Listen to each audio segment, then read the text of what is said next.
કચ્છ રાષ્ટ્રભાષા પ્રચાર સમિતિની સ્થાપના સને 1961માં થયેલી છે. 1969માં અહીં હિન્દી ભવનનું નિર્માણ થયેલું. એ હિન્દી ભવન ક્ષતિગ્રસ્ત થતાં એને પાડીને નવું હિન્દી ભવન 1983ના અરસામાં શરૂ કરવામાં આવ્યું.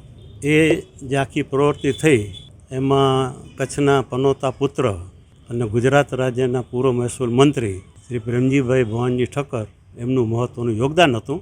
એટલે રાષ્ટ્રભાષા હિન્દી ભવનને એમનું નામ આપવાની સૌની ઈચ્છા હતી, એ રીતે નામ આપવામાં આવ્યું. અને સમિતિના ઉપક્રમે દર વર્ષે કચ્છ જિલ્લાના કેન્દ્ર વ્યવસ્થાપકો, પ્રચારકો, જિલ્લા સમિતિ તથા તાલુકા સમિતિના હોદ્દેદારો તથા સભ્યો એમનું અધિવેશન બોલાવવામાં આવે છે. એ રીતે આજે અધિવેશન બોલાવવામાં આવ્યું છે.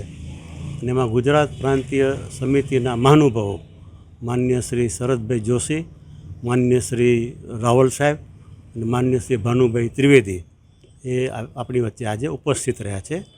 એ બધાની રજૂઆત સાંભળશે કે ભાઈ વર્ધાના કેન્દ્રો સક્રિય કરવા માટે શું કરવું, જુદી જુદી પરીક્ષાઓમાં વિદ્યાર્થીઓની સંખ્યામાં વધારો કરવા શું કરવું. એ પ્રાંતીય સમિતિ તરફથી શરદભાઈ જોશી માર્ગદર્શન આપશે કે એમાં પ્રાંતીય સમિતિ કેટલું યોગદાન આપી શકે એમ છે. જિલ્લા સમિતિ શું યોગદાન આપી શકશે એ મારા તરફથી માર્ગદર્શન આપવામાં આવશે. ટૂંકમાં જેને આપણે કહીએ ને કે પ્રવચનો નહીં, કારણ કે રાષ્ટ્રભાષા હિન્દીનું મહત્ત્વ હિન્દી સાથે સંકળાયેલા આગેવાનો અને લોકો જાણતા હોય કે હિન્દીનું મહત્ત્વ આ છે, પણ એની સંખ્યામાં કેમ વધારો કરવો એ બિઝનેસ લાઇક સંમેલન આજે અહીં કરવામાં આવ્યું છે. આજે કુદરતી બધી જ જગ્યાએ 15મી ઓગસ્ટના અનુસંધાનમાં રવિવાર હોવાથી ઠેર ઠેર જુદા જુદા કાર્યક્રમો રાખવામાં આવ્યા છે. એટલે મોટાભાગના લોકોના અમને ફોન આવે કે સંઘભાઈ આવીએ છીએ. આટલો સમય સુધી આપણે રાહ જોઈ, હવે આપણે શરૂ કરશું, જે આવશે એ જોડાતા જશે. હા, યસ. મારું નામ ડૉક્ટર મહેન્દ્રભાઈ ઠક્કર, કચ્છ યુનિવર્સિટીનો પહેલો PhD અને રાષ્ટ્રભાષાના મહામંત્રી.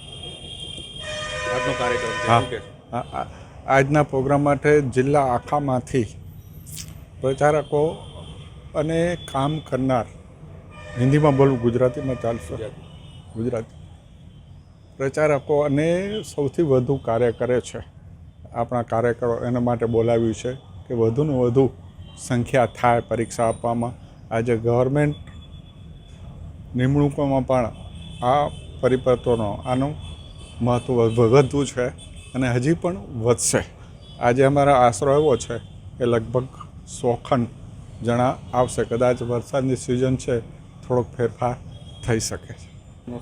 પ્રોગ્રામમાં તો સૌથી પહેલાં તો સંચાલકોની જે તકલીફો છે એમને સાંભળવા, કે સંખ્યા ઘટતી જાય છે, વધારા માટે એમને શું તકલીફો છે એમને ખાસ કરી બોલાવવા. સાથે સાથે અમદાવાદથી પણ પ્રચારકો આવ્યા છે, એ વધુ માર્ગદર્શન આપી અને એમને સતેજ કરશે.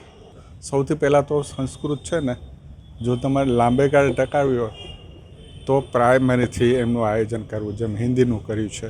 પછી માધ્યમિકા તો સંસ્કૃત છે જ, પણ સરકારે એક ઉલટ નિર્ણય લીધો છે કે 10મામાં મરજિયાત વિષય તરીકે રાખ્યો. આ યોગ્ય નથી, કન્ટિન્યુ કરવું જોઈએ.